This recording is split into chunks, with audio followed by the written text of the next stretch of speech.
आवाज news network, उम्मीद की नई आवाज। उत्तम सर्विस, बेहतर क्वालिटी, कम प्राइस, यही है हमारी पहचान। सभी को मेरा नमस्कार। मैं ऋचा सिंह, महापौर प्रत्याशी आम आदमी पार्टी मेरठ। सभी प्रदेशवासी और देशवासियों को मैं अपनी और पार्टी की तरफ से डॉक्टर भीमराव अंबेडकर जी की जयंती पर शुभकामनाएं देती हूं। इसी के साथ साथ आज एक बैसाखी का भी त्यौहार है, तो बैसाखी की भी मैं सभी प्रदेशवासियों को, देशवासियों को अपनी ओर से, अपनी पार्टी की तरफ से सभी को शुभकामनाएं। नमस्कार, मैं परमेश सागर, फिटनेस टाइम्स मल्टीमीडिया और दिव्य प्रभात न्यूज नेटवर्क की ओर से आप सभी का हार्दिक स्वागत करता हूं, अभिनंदन करता हूं।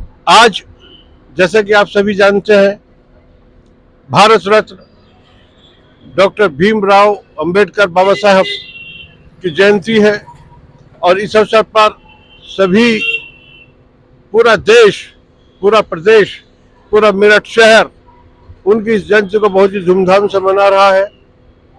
और इसी दौरान स्थानीय निकाय चुनावों की घोषणा हो चुकी है।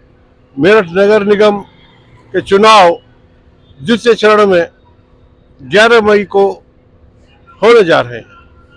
ऐसे में आम आदमी पार्टी ने अपना प्रत्याशी घोषित कर दिया है और सबसे पहले घोषित किया है ऋचा सिंह, जो कि एक बहुत क्षेत्र में नाम रखती है, पहचान रखती है। समाज सेवा के क्षेत्र में आपकी राजनीतिक पृष्ठभूमि है और आज वो हमारे साथ में है। हम उनसे जानना चाहेंगे। ऋचा सिंह जी, सबसे पहले तो आपको बहुत बहुत बधाई। बहुत बहुत धन्यवाद भैया। और ऋचा सिंह, अगर जैसा कि आप पार्टी ने आप पर विश्वास किया है और मेरठ नगर निगम का चुनाव और उनका चयन और यह पद, कहते हैं कि एक ऐसा मुकुट है जो कांटों वाला है, क्या आप ऐसा मानती है? देखिए सर, शुरू से कांटों पे ही चलती आ रही हूँ, समाज सेवा करती आ रही हूँ, उसमें भी हर कदम पर कांटे ही मिले, लेकिन हर चैलेंज को एक्सेप्ट किया और इसे भी एक्सेप्ट कर रही हूँ। बहुत बड़ी जिम्मेदारी पार्टी ने मुझ पर डाली है, तो पूरी कोशिश करूँगी कि उस पर पूरा उतरूँ और जितनी भी मेहनत लगा सकती हूँ, कर सकती हूँ, उसे करूँ।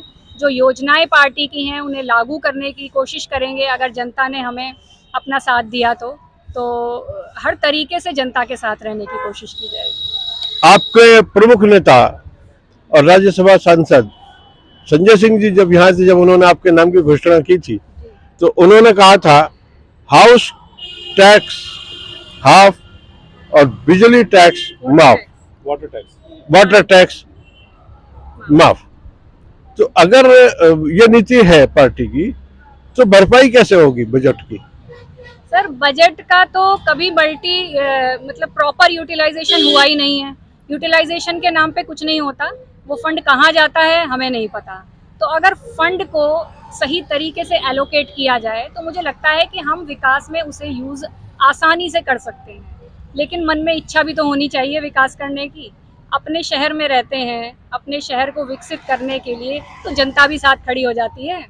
तो जब हमें पूरी जनता को साथ लेके चलना है, आम आदमी को लेके चलना है, एक गरीब व्यक्ति की क्या पीड़ा है, हाउस टैक्स और पानी, जल की समस्या, और उसी को छूता है आम आदमी पार्टी का ये जो नई नीति, जो नया मुद्दा हम लेकर आए हैं। तो हमारा शीर्ष नेतृत्व है, वो सिर्फ और सिर्फ ग्राउंड वर्क करके ही चीज़ों को लेके आता है। माननीय केजरीवाल जी का जो मॉडल है दिल्ली का, उसी को हम मेरठ में लाने की कोशिश करेंगे और मेरठ को विकासशील बनाएंगे।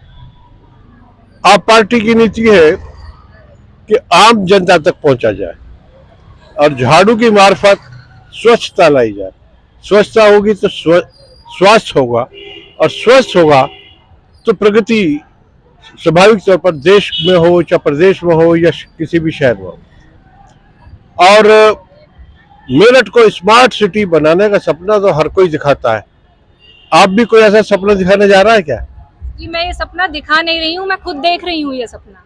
तो अगर मैं खुद चाहती हूँ कि मेरा मेरठ स्मार्ट सिटी बने, एक खूबसूरत शहर बने, तो इसका मतलब मैं आम जनता के साथ ही खड़ी हूँ। मुझे उसका सपना नहीं, अपना सपना पूरा करना है। अगर मैं उनके सपने को अपना मान लूँगी, शायद मैं तभी कुछ कार्य कर पाऊँगी उनके लिए।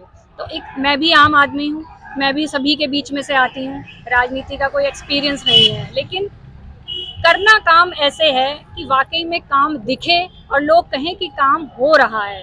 आम आदमी को खास बनाने का काम आम आदमी पार्टी से बेहतर और कौन कर सकता है। आपने सबसे पहले, आप पार्टी ने सबसे पहले अपना प्रत्याशी घोषित कर, कहते हैं कि जो मारे सो मीर, और एक चुनौती को स्वीकार किया है, जबकि बड़े से बड़ा दल और सत्तासीन दल भारतीय जनता पार्टी जैसे दल अभी तक अपना प्रत्याशी घोषित नहीं कर पा रहे हैं।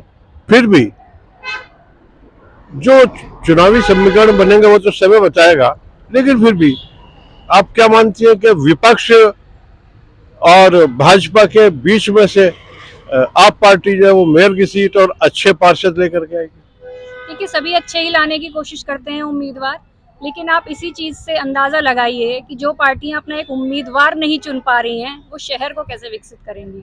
तो हम तो काम पे लग चुके हैं, हमने तो घोषित कर दिया, तो अब पार्टी को ये नहीं चुनना है कि आधा समय तो वो यही सोचने में लगा देंगे कि हमारा उम्मीदवार है कौन। तो वो तो अभी इस पर लगे हुए हैं, हमने काम करना शुरू कर दिया है। तो हमें उनसे कंपटीशन नहीं करना है, हमें काम करना है, शहर के लिए काम करना है, और वो हम रणनीति बनाना हमने शुरू कर दिया।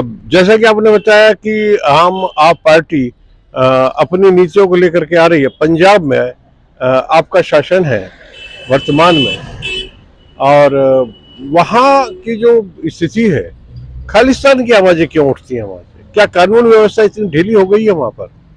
सर, पंजाब का मॉडल तो अभी सबके सामने आ गया, जनता ने मोहर लगा दी आम आदमी पार्टी पे, और ये देखिए कि वहाँ की जनता को मेयर भी पार्टी का ही चाहिए, इस पर भी मोहर लगा दी। इससे ज़्यादा दूर नहीं है, चंडीगढ़ चले जाइए, एक डेवलप्ड सिटी है, लेकिन उस डेवलप्ड सिटी की जो डेवलप्ड जनता है वो भी पार्टी का ही मेयर चाहती है, आम आदमी पार्टी का ही।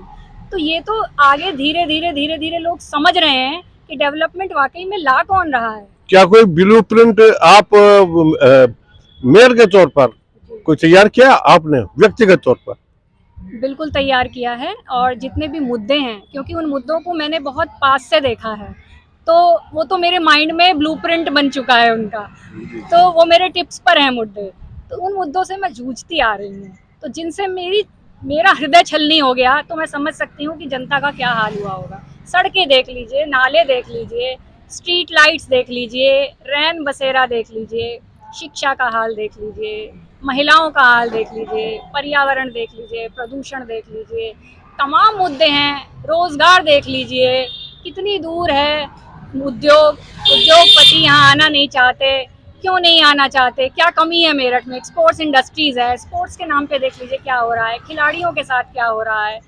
तो इन चीज़ों पे सब पे काम करने की मैं पूरी कोशिश करूँगी। आचार संहिता लागू हो चुकी है, और चूंकि स्वाभाविक है कि बड़ी रैलियां तो होंगी नहीं, तो उसके लिए क्या नीति लेकर के आ रही है पार्टी और आप स्वयं?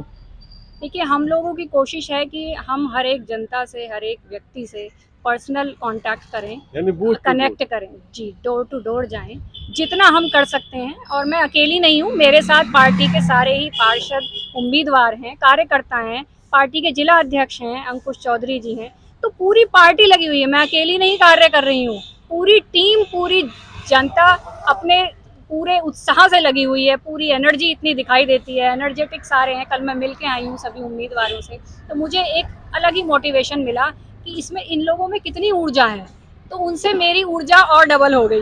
उत्साहित हैं आप। जी, आपके कार्यकर्ता जो है आपके साथ, आपके पिलर के तौर पर खड़े हुए। धन्यवाद ऋचा सिंह जी, आपने फिटनेस टाइम्स मल्टीमीडिया और दिव्य प्रभात न्यूज नेटवर्क को समय दिया।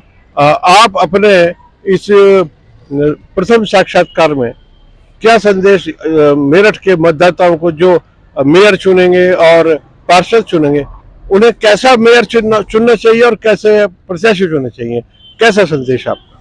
सर, मैं आपके माध्यम से जनता को सिर्फ एक संदेश दूंगी कि दिव्य प्रभात के जरिए मैं सभी को कहना चाहूंगी कि केवल और केवल ना मुझे वोट दीजिए, ना किसी और को दीजिए। जो आपको लगे कि वाकई में शहर में आपके विकास कर सकता है, कृपया उसको वोट दीजिए। मैं ये भी नहीं कहूंगी कृपया मुझे वोट दीजिए। अगर आपको लगता है मैं इस काबिल हूँ, पार्टी इस काबिल है, और आपको लगता है कि वाकई में शहर में बदलाव की जरूरत है, तो अरविंद केजरीवाल जी की जो नीति है, दिल्ली में आपका मॉडल जो है वो सब जानते हैं, मेरठ भी उससे अछूता नहीं है, बहुत दूर नहीं है। तो अगर हम यहाँ आते हैं मेयर के तौर पर, अगर आप मुझे चुनते हैं, तो पूरी कोशिश की जाएगी कि बहुत कम समय में मेरठ को एक खूबसूरत शहर बनाया जाए। पूरे पार्टी के कार्यकर्ता, हमारे जो जिला अध्यक्ष हैं, हमारा शीर्ष नेतृत्व है, सभी के साथ मिलकर हम मेरठ को एक खूबसूरत शहर बनाएंगे।